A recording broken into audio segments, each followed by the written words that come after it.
हमारे साथ मौजूद हैं भारतीय जनता पार्टी के मध्य प्रदेश के सर्वशक्तिमान नेता और भारतीय जनता पार्टी के राष्ट्रीय महासचिव कैलाश विजयवर्गीय जी। कैलाश जी, स्वागत है। धन्यवाद जी। वर्तमान राजनीतिक हालातों को लेकर क्या कहना चाह रहे हैं? नहीं, बहुत अच्छे हैं।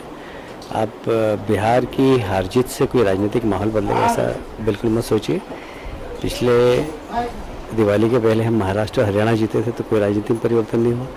इस बार बिहार हारेगा तो कोई राजनीतिक परिवर्तन नहीं होगा। देश के प्रधानमंत्री नरेंद्र मोदी जी बने रहेंगे, महाराष्ट्र में नीतीश कुमार मुख्यमंत्री रहेंगे, मध्य प्रदेश में शिवराज जी मुख्यमंत्री रहेंगे। बहुत ज़्यादा फर्क नहीं पड़ेगा। बिहार की हम बात करें, क्या क्या वे कारण थे जिससे लगता है कि पार्टी अपनी नीतियों को वहाँ तक पहुँचाने में कामयाब नहीं हुई आम मतदाताओं तक? देखिए, हमारे राष्ट्रीय अध्यक्ष जी ने दुस्साहस किया था कि विकास का एजेंडा ही हम बिहार में लेकर जाएंगे। बिहार में 3 दशक से जाति की राजनीति चल रही थी। शायद हम जातिवाद की राजनीति करते तो परिणाम हो सकता था कोई दूसरा आता, पर हम विकास के एजेंडे को लेकर गए। प्रधानमंत्री ने 1,65,000 करोड़ की वहाँ पर विकास की घोषणा की। हम चाह रहे थे कि बिहार के जाति का राजनीति का ट्रेंड बदले, पर वहाँ पर नीतीश जी और लालू जी की टीम ने जातिवाद फैलाया। आरक्षण के नाम से भय पैदा किया कि भारतीय जनता पार्टी जीत गई तो आरक्षण समाप्त हो जाएगा। उससे लोग भयग्रस्त हो गए और भय के कारण उन्होंने उनको वोट दी थी। अगर हम पिछले इतिहास की बात करें तो बिहार हो, उत्तर प्रदेश हो, ऐसे कई देश के राज्य हैं जहाँ पर चुनाव सिर्फ जातिगत समीकरणों के आधार पर जीता जाता है। क्या लगता है, क्या भारतीय जनता पार्टी को विकासवाद की जगह जातिवाद पर ध्यान दिया जाना चाहिए था? मेरा ख्याल है हार और जीत बड़ी नहीं है। बड़ी बात यह है कि आप देश को किस दिशा में ले जाना चाहते हैं। जातिवाद से कभी भी देश प्रगति नहीं कर सकता। प्रगति करेगा तो विकासवाद भी करेगा। इसलिए हमें देश की चिंता है, बिहार की चिंता नहीं।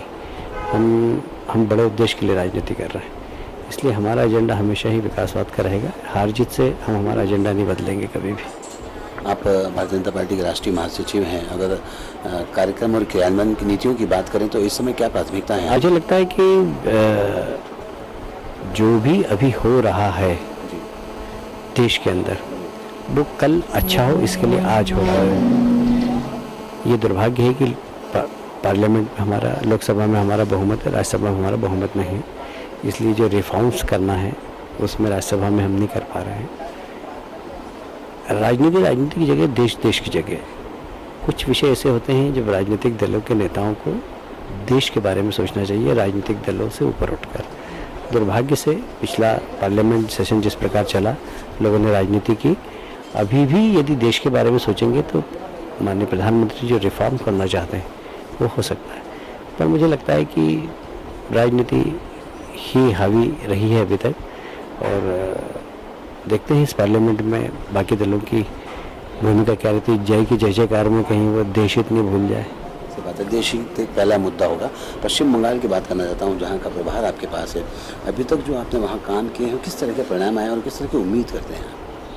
नहीं, देखिए, पश्चिम बंगाल में हमारी कोई बहुत अच्छा प्रेजेंस नहीं है, पर जो सरकार चला रहे हैं उसके प्रति में लोगों में बहुत नाराज़गी है। हम कोशिश करेंगे कि हम एक अल्टरनेट राजनीतिक दल है वहाँ, उसको इस तरीके से प्रस्तुति देश हमारी, हम उसी की कार्य योजना भी बना रहे हैं। आने वाले समय में कुछ राज्यों में और चुनाव होने, उसको लेकर कोई रणनीति, क्या भारतीय जनता पार्टी विकास के मुद्दे को लेकर ही आगे जाएगी या कुछ और प्लान भी किया है बिहार चुनाव के बाद? देखिए, डेवलपमेंट का ही मुद्दा होना चाहिए, क्योंकि देश सिर्फ डेवलपमेंट से ही आगे बढ़ सकता है। इसलिए हम छोटी चीज़ पाने के लिए बड़े उद्देश्य को भूल जाएं, मैं इससे सहमत नहीं। कैलाश जी, एक अंतिम प्रश्न मेरा। भारतीय जनता पार्टी के मुख्यालय में जहां आपका कार्यालय है, वहाँ कार्यकर्ताओं की अपार भीड़ लगी रहती है, चाहे मध्य प्रदेश हो, इंदौर हो या कहीं भी रहो, तो इसके पीछे राज क्या है? नहीं, कार्यकर्ता से स्नेह प्रेम है और कार्यकर्ता चाहते हैं कि अपनी बात कहीं पर कहें और कुछ हमारा काम हो जाए। मैं कोशिश करता हूँ उनकी बात भी सुनूं और कोशिश करता हूँ कि उनके काम भी कर सकूं। बातचीत करने के लिए बहुत बहुत धन्यवाद। कैलाश विजयवर्गीय जी का कहना है कि भारतीय जनता पार्टी विकासवाद के मुद्दे को लेकर बिहार के चुनाव में उतरी थी, जिस पर लोगों ने, मतदाताओं ने ज़्यादा रुचि नहीं दिखाई और सामाजिक जातिगत समीकरणों के आधार पर ये चुनाव जीता गया। SR टाइम के लिए सुनील जोशी।